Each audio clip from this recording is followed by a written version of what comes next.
you guys, what is up? Welcome back to my YouTube channel, and in today's video I'll be sharing with you guys what my complete full year plan was in order to write my board exams easily and to prepare completely for the same.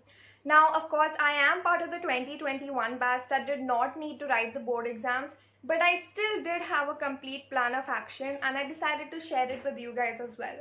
I know a lot of my juniors and a lot of you guys are also stepping into 10th grade this year, and काफ़ी लोगों की class already शुरू हो भी चुकी है. So since it's just the beginning, I feel it's the best time to share these tips with you guys. A lot of them are general tips and a lot of them are specific subject specific tips as well. And I would like to point out that this is a complete year plan, can be applied both for online as well as offline school. And basically if you put this into action from the beginning of 10th class, you would be completely prepared by the end of the year to write your board exams. So I would totally recommend this to you guys because I was pretty confident in myself was I needed to write the board exams because I followed these tips. Hopefully these tips are useful for you guys as well. Now with all of that being said, let's just get right on with the video. But before we do, please make sure you guys subscribe to my channel since we are so close to 1K. And guys, please ask, since we already are at 965 subscribers, it would mean a lot if all of you guys asked one other person to subscribe. That way we can reach 1K much faster. With all of that being said, let's just get right on with the video. So the first tip is very basic and it is just to pay attention in class. Whether it is online or offline school, paying attention is the most basic thing that you have to do. And I'm not talking about just sitting in front of the screen or in class.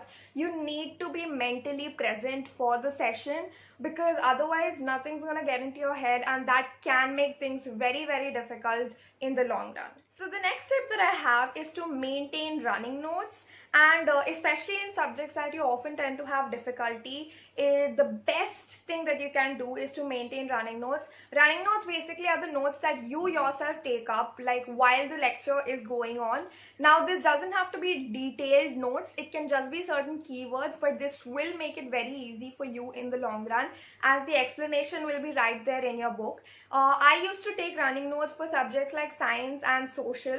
Our social studies teacher would give us running notes herself, very colorful notes. I have shown this in a previous video of mine, so you guys can check that video out.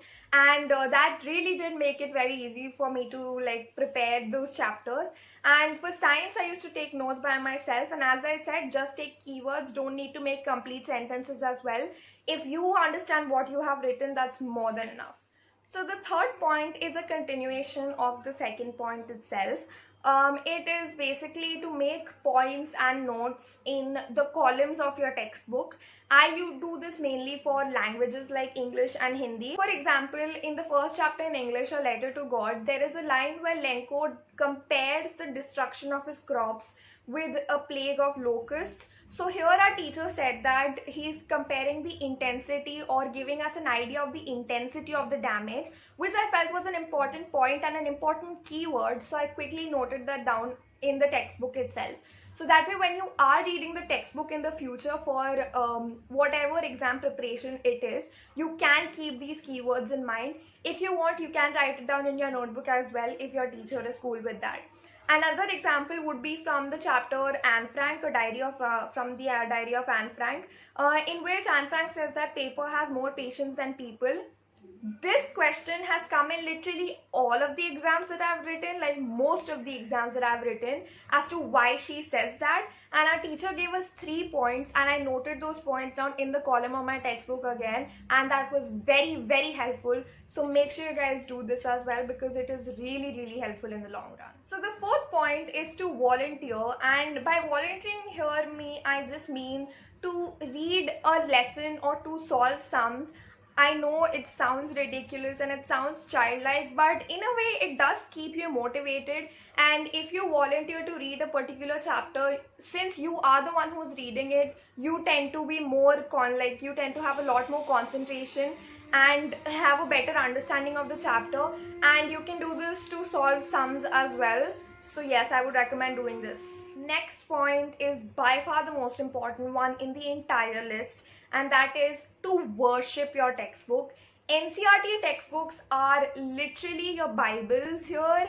because everything in the CBSE board exam is coming from the NCERT textbook. That's what my brother and all of my seniors have told me. And like, even if you look at the sample question papers and the previous year question papers, everything is from the NCERT textbook. So literally read the textbook as often as possible. Be so familiar with the textbook that anything that is asked from between the lines, you will be able to answer it. The next one is, don't be afraid to take or ask for external help. This should only happen when you are not able, like, you find a certain subject really difficult. First of all, try to get your doubts cleared with your teachers, because they're always there to help you. But if you still feel that you still need some sort of external help, then don't be afraid to ask for it. And some guides also that I would recommend here are, one guide that really helped me throughout the year, and I depended on this guide so much, was this guide of Exam Idea. And I would insert like the pictures here. For science, especially science, social studies, and science and social studies mainly, I depended on these guides a lot, and I would so recommend these to you guys, because these have all of the questions, from in-text questions to ones behind the textbook and extra questions as well. And all of these answers are accurate and by NCERT, so they are very helpful as well. So the next one I didn't basically follow, but I always had it at the back of my head, and that is to create mind maps or concept maps for difficult chapters. So basically, if there's a particular chapter that you find difficult in any subject, for example, let's take science, and in that particular chapter you tend to have a lot of difficulty learning the subheadings and what each subheading means.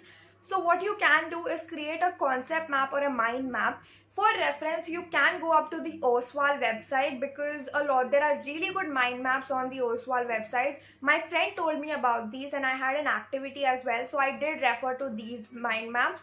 So I feel if you do have difficulties, you can make mind maps and refer to the ones on OSWAL as well, so that it makes your understanding of the chapter much easier.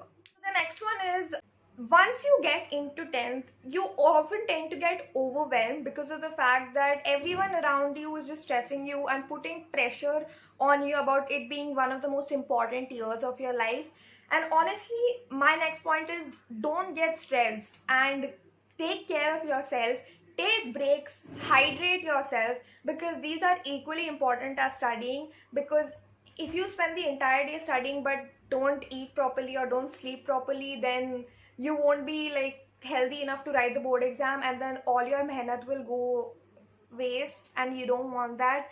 So just don't get stressed, take care of yourself. And since it is online class, take care of your eyes as well.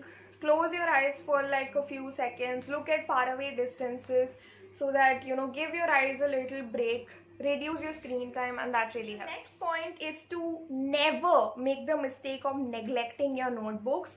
Often what people tend to do is that, considering the fact that it is online classes and ki notebook koi check nahi karne wala, you just tend to ignore your notebooks and don't maintain your notes, question answers, whatever it is that your school asked you to write. And that can be a huge mistake. As and when you're completing the chapter, complete the notes of that chapter as well. Keep updating your notebooks. And if it is offline school or even in online school, keep getting the notes corrected as well. Getting it corrected can increase the reliability of your notes and can help you a lot. Don't neglect your notebook. So the next is, complete your activities and assignments and submit it on time. It helps a lot with your internals, honestly. As you might be aware, 20 marks internals ke liye hote hain, and these 20 marks are also very crucial for your final board exam results. So complete your activities and assignments quickly. Don't delay, don't procrastinate. Just finish, get it done with, submit it, and then it will be really helpful. And if you do feel lazy, then try having a combined study with your friends through Zoom or Google Meet or something. Have a lot of your friends and do the activity together. That way you stay interested as well. That's what I did. Me and my group of 5 friends did most of our activities together. So I would recommend doing that. Seventh one is something that you have to do at home, and it is to have a designated study space. I cannot stress on the importance of this enough, mainly because this place is where your entire studying and revision is going to happen, and this place is very important for you. throughout the year, because this is where you're going to prepare for your final board exams. So just have a proper space. Few key factors that you should keep in mind is that it is a well lit place and you have proper lighting there. Don't read in the dark because that can ruin your eyes as well. And the next is there should be zero distractions here. Keep it away from TVs, televisions, electronic devices, so that this is your place where you know, like, oh, if you look at this place, this is where you have to study. And also let it have sufficient space. By this I mean let it be big enough for you to stay organized and so that you have access to everything easily. So yes, this is an extremely important point. Next one is, don't make the mistake of taking map marking lightly. Map marking in social studies is very, very important. Keep practicing map marking, mainly because map marking 5-6 mark के लिए आता है, and it is easy scores, like easy marks you get, and it is extremely scoring. And why do you have to lose 5 or 6 marks unnecessarily when it is literally given to you? So just keep practicing map marking, don't neglect map marking. Next is to organize everything. And by organizing everything, I don't mean you need to have fancy things, stationery, tools and everything for organization. No, you literally just need to sort your books out, sort your assignments, files and everything. And if you have a few folders, like stick files, they come for really cheap. और वो जो plastic के insert करने वाले transparent files आते हैं, those are also very helpful. So if you want, you can use these and just label them with post-it notes, so that once you're done, you can peel out the post-it note as well. Or due to some reason, if they are not available at home and you're not able to go outside to buy them, you can create like easy files and folders out of newspapers.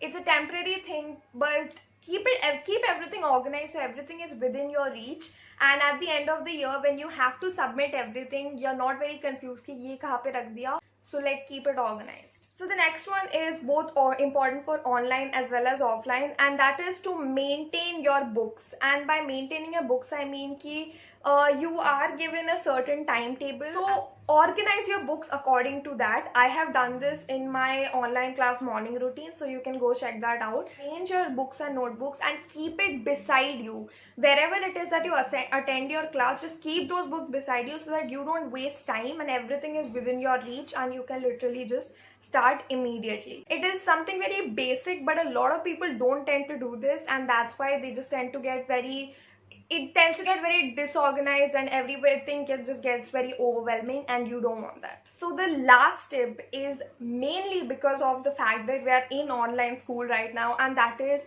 to reduce your screen time. Let it be such that your online classes are the only screen time that you get in that entire day. And maybe like for assignments as well, don't spend extra time on there, mainly because it can be a huge distraction, and also it is extremely bad for your eyes because you're spending the entire day on your whatever electronic device that you're using. Yeah, reduce your screen time as much as possible. It's for your benefit only. Instead, if you really need a break, go for a walk if it's possible. Wear a mask, of course. Read a book or something, but just try to reduce and limit your screen time as much as possible. With that, we come to the end of this video, guys. Hopefully you guys enjoyed it. I had a lot of fun making it, and I literally got 15 tips so easily. And if you want, I can make a part 2 of this video as well. I love making this video. And also, you guys, we are very, very close to hitting 1000 subscribers. Please ask one of your friends to subscribe to my channel as well, so that we can hit 1K really fast. And now with all of that being said, I'll see you guys in my next video. So bye guys.